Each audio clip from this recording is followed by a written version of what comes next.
The word you speak so tenderly, for every thought you have of me, for every precious time we share, for every glance that says I care, for all the things that mean so much. You warm me, your love, your gentle touch, your smile that gives my heart a thrill.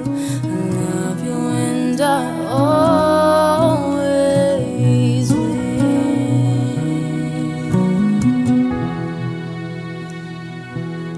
Always will.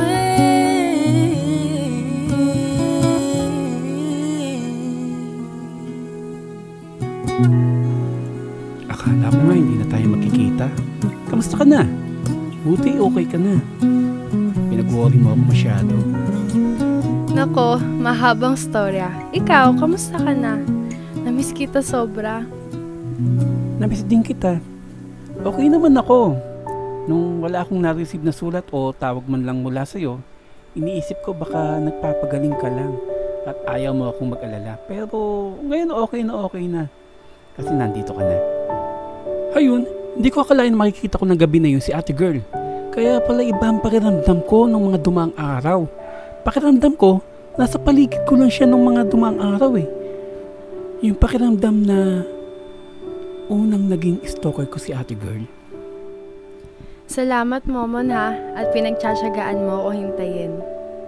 Ikaw pa, basta ikaw. Alam mo naman malakas ka sa akin eh. Ano ba kasi talagang nangyari? Ayun, maayos naman pakiramdam ko nung umalis ka pa uwing Manila. Habang papalayo ka, oo, nalulungkot ako pero naiintindihan ko rin naman na di ka pwede maglagay sa akin dun sa Tarlac. Kaya nga kinagabihan tinawagan kita agad kasi na-miss kita agad. Saglit lang naman ako mawawala nun eh, may aayusin lang. Pero babalik din naman ako agad. Yun nga eh. Di ko inaasahan ng isang umaga, maayos naman ako noon. Bumaba ako sa bahay para uminom ng tubig, pero nung palapit na ako sa ref, biglang umikot paningin ko. Sumunod na naalala ko, nasa ospital na ako noon, tinatakbo nila ako sa emergency room. Tapos wala na akong maalala sa loob ng ospital. Sumunod na naalala ko, nakita ko ng mukha mo pero malabo lang eh. May sinasabi ka sa akin. Pagdilat ko, nasa ospital na ako, pero sa Amerika na. Umiyak ako noon, iniisip kita. Nakatanaw ako sa bintana ng gabing yun. Dumaan yung mga araw, sabi sa akin ni Papa, wag na daw muna kitang gabalain. Isipin ko muna ang sarili ko na magpagaling. Kaya ginawa ko lahat para gumaling para sa'yo.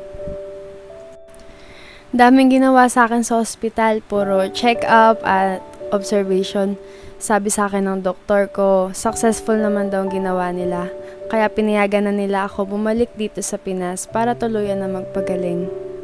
Kaya pag uwi ko dito, inisip ko na di mo na ako magpaparamdam sa'yo kasi di na ako cute ngayon eh.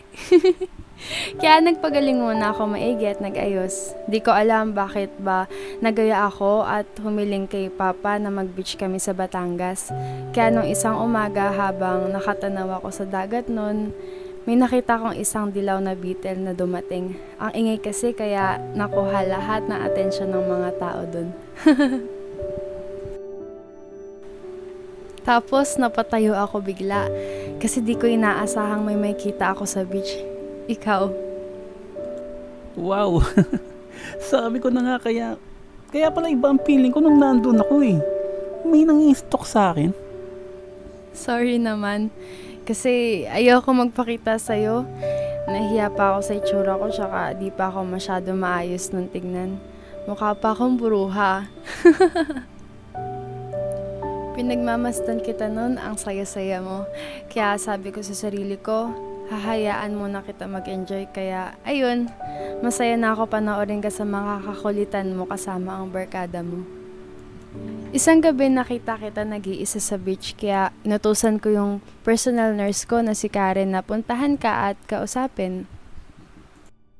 Sabi ko na nga ba, may kakaiba kay Karen eh. Kasi nakaduda talaga siya. Tsaka nung umaga, yung mangga. Alam ko sa'yo galing yun eh. Kaya nga nung isang araw, tinawagan ko yung friend ko na si Sandy. Tinanong ko if tapos na yung hiling ko sa kanya na sculpture. Sabi niya, Oo, ate girl, tapos na. Kukunin mo na ba? hindi pa. Pero, di ba pangarap mo magkaroon ng exhibit kasama ang mga barkada mo? Oo naman. Dami na nga naming nagawa eh. Need na lang namin yung fund to promote it. Okay, Sandy, ayusin mo. Ako nang bahala sa lahat, okay? Naku, sobrang salamat sa'yo. Matutuwa ang barkada nito.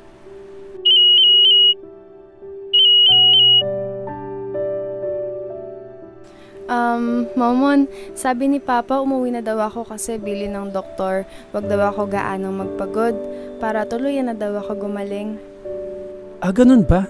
O sige, hatid na kita. Nako, hindi na. May sundo naman ako, nandyan na nga sa labas eh.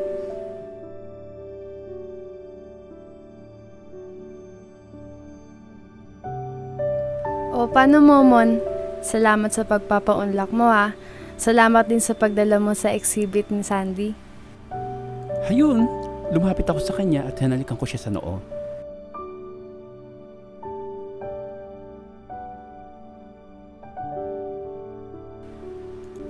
Pero nung papalayo na siya, nakatanaw pa rin ako sa kanya. Bigla siyang bumalik para yumakap sa akin ng maigpit. May sinuot siya sa aking kwintas. Salamat ulit, Momon ha. Muntik ko na makalimutan. Regalo ko nga pala sa'yo. Pagkasama kasi kita, lutang ako eh. Pag-alis ni ate girl, dali-dali na rin akong pumunta sa parking para makauwi na rin ako ng bahay kasi it's getting late na rin. Pero habang nasa parking ako, napansin ko may dalawang lalaki na binabastos yung isang babae sa bandang harapan ng parking space. Though di naman ako natatakot ipagtanggol siya dahil nagma-martial art din naman ako nung panahon na yun. Pili kong umiwas kasi delikado. Pero nung nakita kong sinampal nung isang lalaki yung babae, di na ako nakapagpigil. Tinakbo ko at tinulungan ko yung babae. Kaso ako ang binalingan ng dalawang lalaki. Sabi ko sa babae, ate, dito ka sa likod ko. Akong bahala sa'yo. Hoy! Huwag kang makialam dito!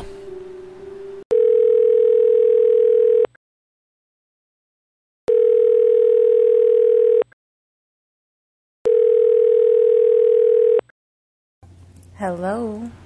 Hello? Ito po ba si ate girl? Sa ospital po to.